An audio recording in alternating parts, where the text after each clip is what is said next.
last time.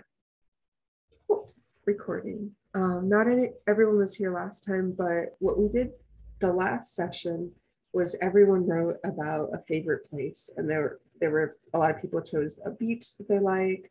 I think one person mentioned a Japanese garden in their area or other nature places. And that is sort of where we went last time. But I'm going to read a quote today. We're almost doing the opposite, and you'll understand a little bit more after I read the quote.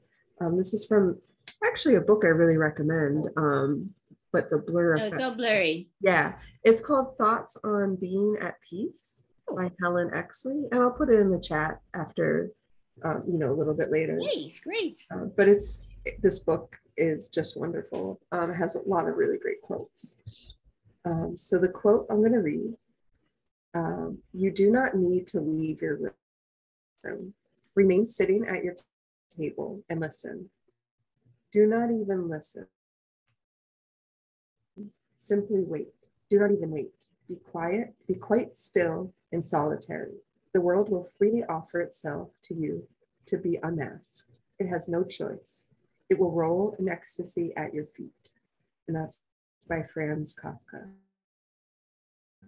And I like this quote because, especially for us, often we're stuck in our room, even if it's not our choice. But being someone who enjoys writing and other forms of art, I feel that observation can be a really powerful form of mindfulness and calm and grounding. And I wanted us to do a quick exercise before we get writing. So, of course, the assignment, just so you know, will be to sort of write and observe about what's in your room. But the thing I want us to do is to do that in a neutral way. So don't assign positives and negatives to something in your room. So I'm going to hold up an example. Here I have a pill bottle. And for me, there are both positives and negatives to this object. It's wonderful when something helps. It also can feel sometimes awful to have to take medication, or there are side effects. This is my personal feeling on it. So like no judgments, but like I feel there are positives and negatives to this object. But what I want anyone who feels like either writing in the chat or just go ahead and unmute yourself and chime in is like, look at the object and just say a word that describes it. That's not a positive or negative. You're just a neutral word.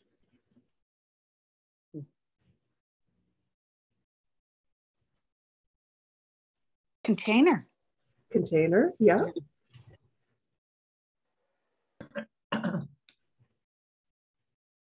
I know it's blurry. I would say like resource or source. Mm-hmm. We can even get a little more literal, like. My husband said crutch. Well, there's an analogy there, and a crutch can have a negative. I was going to say pain relief, but I was also going to say it's empty, and so that means that I ran out of something, and I'd be appalled running out of it. Well, I obviously used an empty one for personal privacy, but I saw someone just put something in the chat. Let me just check. Smooth and orange. Orange, yep. And like storage. Smooth orange.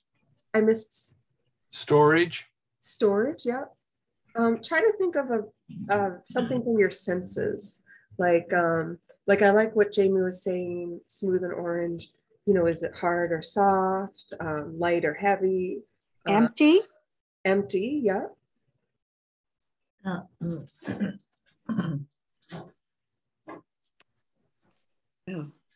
And childproof top. Yep.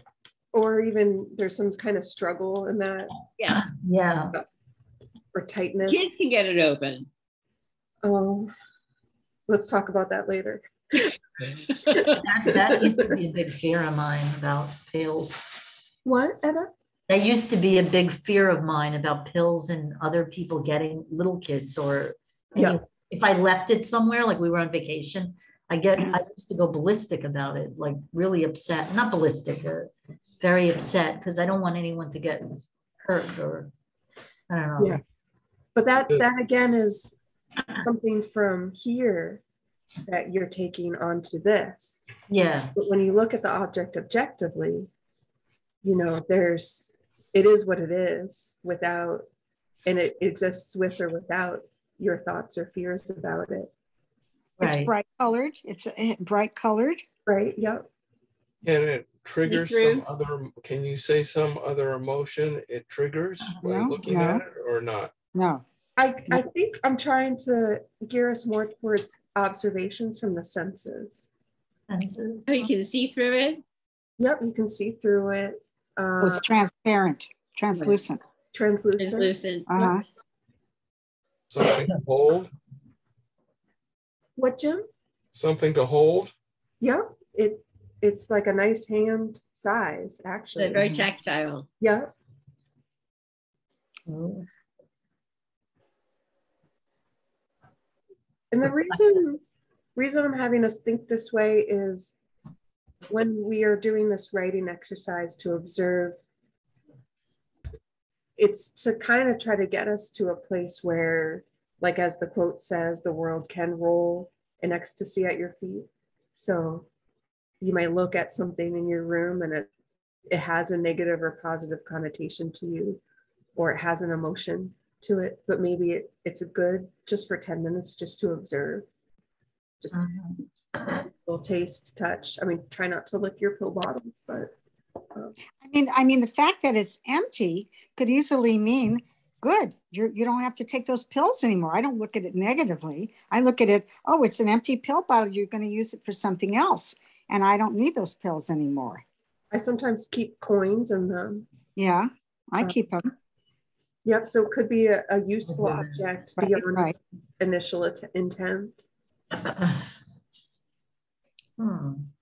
And welcome Heidi and Melissa. No worries if for some reason you're unable to connect fully. This is recorded, so you definitely can catch it again. But so I feel like we're at a good start, and I want us to now have enough time to write. So I'm going to invite everyone to grab a notebook or just minimize your screen. Please put yourself on mute. And then in 10 minutes, I'll give you a 1 minute warning in 9 minutes. And in 10 minutes, we'll wrap it up and have a few minutes to discuss what we wrote. So we can pick an object in the room. You can pick an object or just describe the room you're in. Okay. Yeah, I picked Okay. an object because it's easier than having everyone have to describe my whole room. Oh, well, yeah. Yeah. I gotcha. Okay. So whichever feels better for you. All right. Thanks, Lisa. So sorry, just to clarify, since I missed the beginning, we're just doing a descriptive writing about our room or something in it. Yes, exactly. Okay.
We have about a minute left.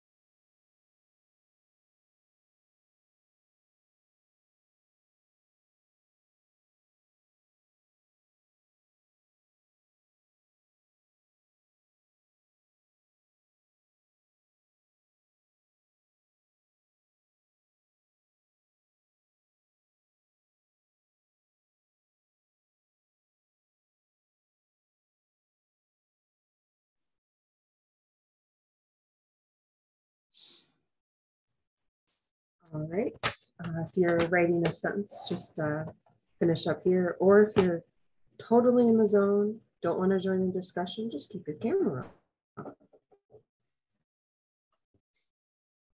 on. So I want to invite anyone to share something they noticed that they hadn't noticed prior to writing, or if you want to maybe read one or two sentences that you're like, oh, that sentence is pretty cool. Or anything else you'd like to share.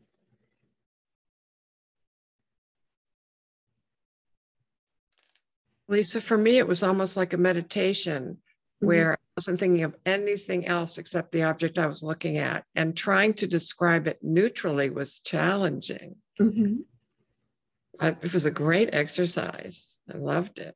Oh, I saw a lot more. It's a picture of my daughter that a neighbor had painted, and I saw so many more details. We've had it for years. Since she was in high school, she's now a mom of 2 kids, and you know, to have had it all these years and never looked at it the way I did, I really appreciate the opportunity. Thank you. Oh, I love that. Thank you for sharing that, and especially such a special object, which is, I imagine, really hard not to put neutrally, considering it's your daughter, and I'm sure you enjoy the picture. Is there any 1 or 2 words you used to describe it in a neutral way that you'd like to share? Just pretty much describing what she was wearing and where she was looking, gazing in the distance. And I wondered, I did say one thing and I wasn't sure if it was neutral, which is she looks at peace. I think that's a judgment That's a judgment, but I still love it. Thank you. And you know what? Maybe that isn't a judgment. Maybe that is an observation, but I think it is an observation from knowing her. Well, I don't know. I haven't seen the painting. Maybe it's very apparent in the painting, but either way, it sounds like the exercise did exactly what it did. So.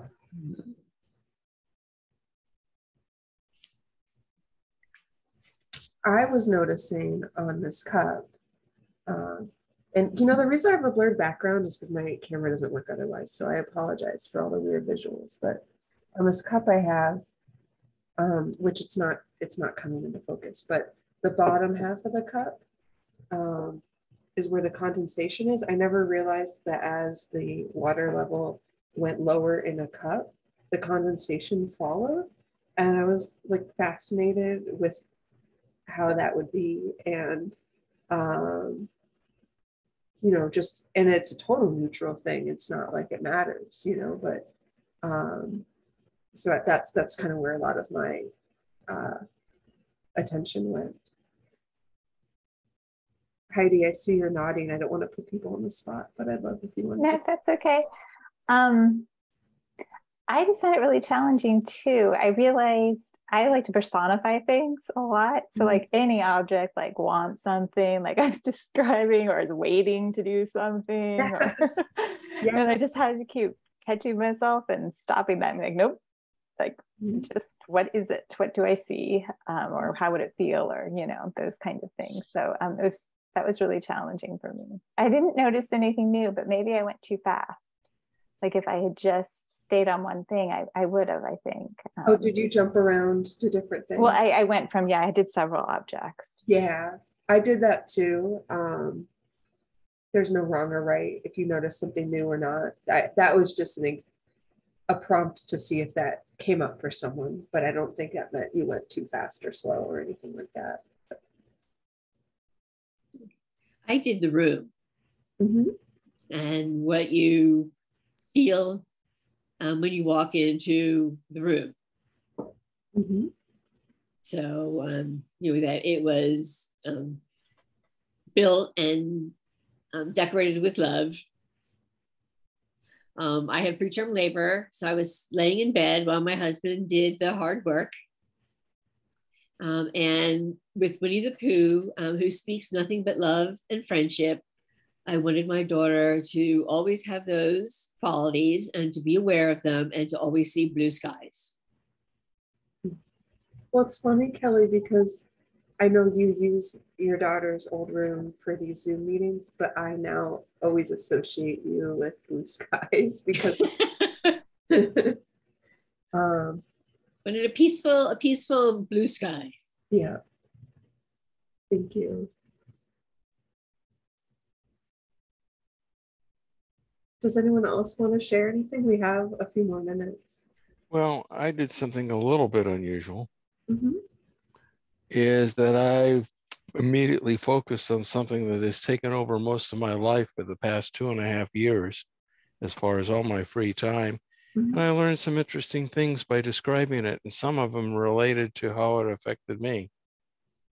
That's awesome. I landed up with 21 different things. You did 21 different things in 10 minutes? No, 21 different word descriptions for the computer. I was about to say, so you had like a whole list going and you had that many descriptors of this object.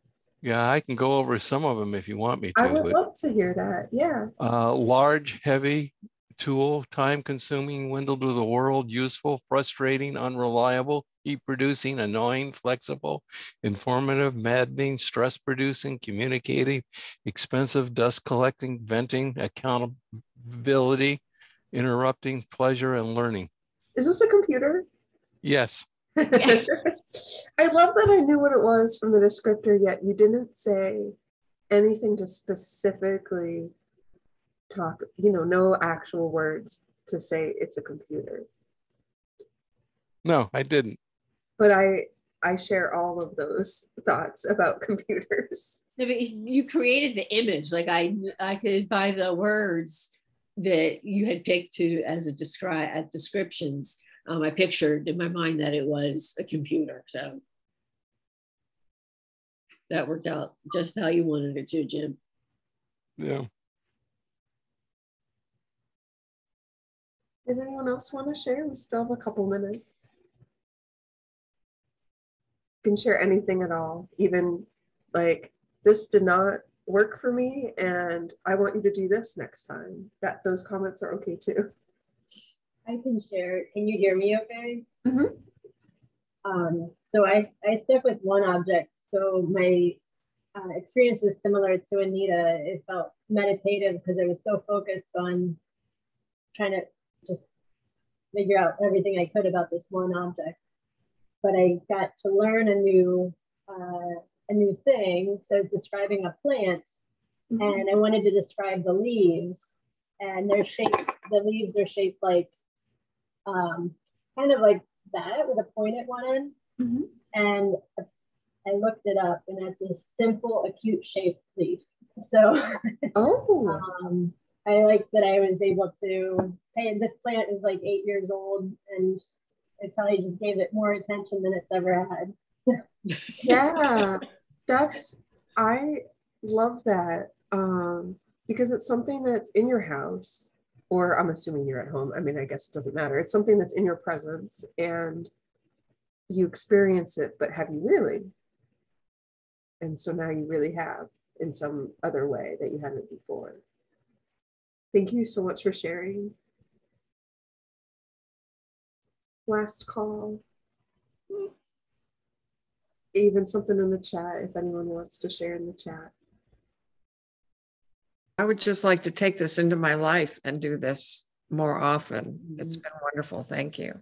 Yeah, I love doing this, and I don't know if it was the pandemic or what it was, but just in the last couple of years, I started doing it driving, in the bathroom, taking a shower, just during mundane tasks. And it is really grounding. So I love it too. I'm glad that it resonated with others. Yeah, I agree. But you don't have to write, but writing is a great way to do it. Mm-hmm. Interesting enough, given my frustration with this machine over the couple years that some people know about, it actually had a physical effect in trying to describe it, of actually increasing my migraine a little bit. Oh no. Okay, we know what's a trigger for Jim. Well, Jim, you win some, you lose some. What can I say? Yeah, but I can laugh about it. And just as a sidelight, the good news, I finally may have some control over its issues. So there you go. I don't know about your computer issues, but I hope they are resolved soon. Yeah. I was just going to say it was a great mindfulness thing in a different way than I've done before. And maybe to Jim's point, like, I think for me, at least, mindfulness is about figuring out what's really going on so that I can react to it in a positive, healthy way. So maybe knowing that the computer has all this emotional stuff with it will be helpful. I don't know. Yeah, it will be. I agree with that, Heidi. And, I'm not surprised that, say, for example, Anita, who's looking at a picture of her daughter, who's probably one of her favorite people in her life, versus Jim, looking at something that's been a frustrating object. You have very different emotional feelings about it. That makes sense to me. So, and maybe some objects you truly cannot make neutral. As a sidelight, as we're talking, I'm focusing on a piece of wooden sculpture that suddenly reminds me of my wife, and is making me feel my late wife, as far as how it makes me feel, and the good things that happened then. So it's had that also a side issue by making me focus on some of the things in the room that I normally don't spend a lot of time looking at. You might take another time on another day to write about them. Yeah, exactly. Well, thanks everyone. I don't want to, go into everyone's evening too much, but I really enjoyed this. I really always appreciate people sharing or even not sharing and just showing up. It means a lot, and I hope to see you next time. Yes. Thank you. Okay. And thank you, Kelly. Thank you. Yes, thank you everybody for attending, and we'll see you in 2 weeks. 2 weeks? Right? Well, it's every other week, right? Yeah. Okay. Yeah, I don't know which one is. Don't confuse me. I'm having a brain day anyway. Well, by the way, I'll be missing that. Oh. Because I'll be over on the Eastern Sierra fly fishing. Yeah. Oh, have fun. Take care. Bye-bye. You're right about your experience. Bye. Bye.